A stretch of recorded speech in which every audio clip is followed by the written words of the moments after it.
नमस्कार मित्रांनो, स्वागत आहे तुमचं आपल्या या मराठमोळ्या चॅनलमध्ये. मित्रांनो, देवव्रताचा उत्तराधिकारी घोषित झाल्यानंतर त्याने सिंहासन उत्तम प्रकारे हाताळले. देवव्रत सदैव लोककल्याणासाठी तत्पर राहिले व कोणाशीही फारसे बोलत नसे.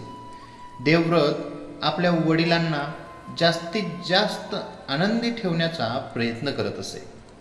देवव्रताला गंगा कधीच आठवत नाही आणि राजधर्मांचे पालन करीत राहिले हे शंतनूलाही कळले. अशा प्रकारे हस्तिनापूरच्या राज्यात आनंदाची लाट पसरली. अशातच 4 वर्षे गेली. एके दिवशी राजा शंतनू यमुनेच्या काठी भेट देण्यासाठी आला. तेव्हा त्याला सत्यवती नावाची एक सुंदर अप्सरा दिसली. गंगा वियोगानंतर ही पहिली मुलगी होती जिला पाहून राजा शंतनूचे मन प्रसन्न झाले. राजा शंतनूने सुंदर सत्यवतीशी लग्न करण्याचा प्रस्ताव ठेवला. यावर सत्यवती म्हणाल्या की जर माझे वडील सहमत असतील तर मला काही हरकत नाही. राजा शंतनू आता सत्यवतींचे वडील केतवराज यांना भेटायला आले आणि त्याने आपल्या मुलीशी लग्न करण्याची विनंती केली. आता केवतराज म्हणाले, तू मला वचन दिलेस तर मी माझ्या मुलीचे लग्न तुझ्याशी करीन. या आधीही राजा शंतनूला वचनांच्या बंधनात अडकून खूप त्रास सहन करावा लागला होता. परंतु तरीही त्याच्या विवाहाच्या तीव्र इच्छेमुळे त्याने केतवराजाला वचन देण्याचे ठरवले. आता केवतराज म्हणाले, तुझ्यानंतर माझ्या मुलीच्या मुलाला गादी मिळेल असे वचन दिले तरच मी माझी कन्या सत्यवतीचा विवाह तुझ्याशी लावू शकतो. राजा शंतनूने एकदा त्यांचे बोलणे ऐकले आणि तो विचारी झाला, कारण तो गंगेचा पुत्र देवव्रत याशिवाय दुसरा कोणीही आपला उत्तराधिकारी म्हणून पाहू शकत नव्हता. निराश होऊन त्याने त्यांना नकार दिला आणि तो शहरात परतला.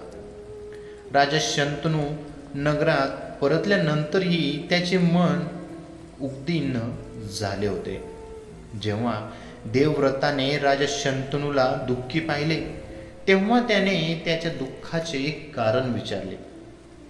राजा शंतनूला देवव्रताला सत्य सांगावेसे वाटले नाही, म्हणून त्याने आपल्या काळजीचे कारण दुसऱ्या कोणाला सांगितले. तरीही देवव्रताला स्वतःवर ताबा ठेवता आला नाही आणि बुद्धिमान देवव्रताने राजा शंतनूच्या सारथीला प्रश्न केला.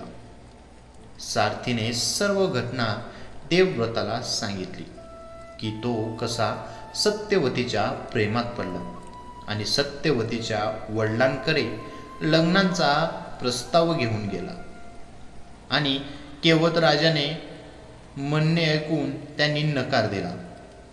आता आपल्या वडिलांची चिंता समजून देवव्रत केवतराजाकडे गेला आणि त्याने आपल्या मुलीचा राजा शंतनूशी विवाह करण्याची विनंती केली. पण केवतराजने यावेळीही तीच अट पुन्हा सांगितली जी त्याने राजा शंतनूला सांगितली होती. आता देवव्रत म्हणतो, तुझ्या लग्नास नकार देण्याचे हेच कारण असेल तर मी वचन देतो की मी सिंहासनावरील लोभ सोडून सत्यवतीच्या पुत्राला गादीवर बसवीन.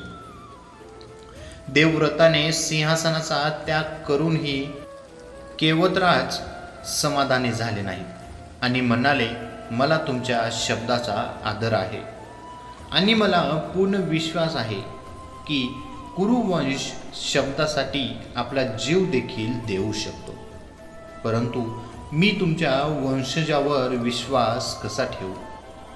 जर तो झाला तर तुझ्यासारखा शक्तिशाली मग तो माझ्या नातवांकडून सिंहासन हिसकावून घेऊ शकतो. यासाठी तू काय करू शकतोस. केवतराजचे हे बोलणे देवव्रताला योग्य वाटले आणि त्याला जे म्हणायचे होते ते असे की देवव्रताने आपल्या भविष्याचा त्याग केला तर त्याचे वचन पूर्ण होऊ शकते. आता देवव्रताने काही वेळ विचार करून भयंकर व्रत घेतले. मी देवव्रत, गंगेचा पुत्र, आज वचन देतो की मी आयुष्यभर लग्न करणार नाही आणि आयुष्यभर ब्रह्मचर्य पाळीन. मला मुले होणार नाहीत आणि तुझा नातूही होणार नाही. सिंहासन वारसा उचलेल. या घोषणेने देवतांनी देवव्रतावर स्वर्गातून पुष्पवृष्टी केली. अशा प्रकारे देवव्रताने केतवराजाला संतुष्ट करण्यासाठी एक भयंकर व्रत घेतले. त्यानंतर त्यांचे नाव भीष्म झाले. आता भीष्माचे भयंकर व्रत ऐकून केवतराज संतुष्ट झाले आणि त्यांनी आपल्या मुलीचे देवव्रताशी लग्न लावून दिले. मित्रांनो, ही छोटीशी माहिती आवडली असेल तर आपल्या व्हिडिओला लाईक, कमेंट आणि आपल्या चॅनेलला सबस्क्राईब करायला विसरू नका. पुढील भाग पाहायला विसरू नका. धन्यवाद.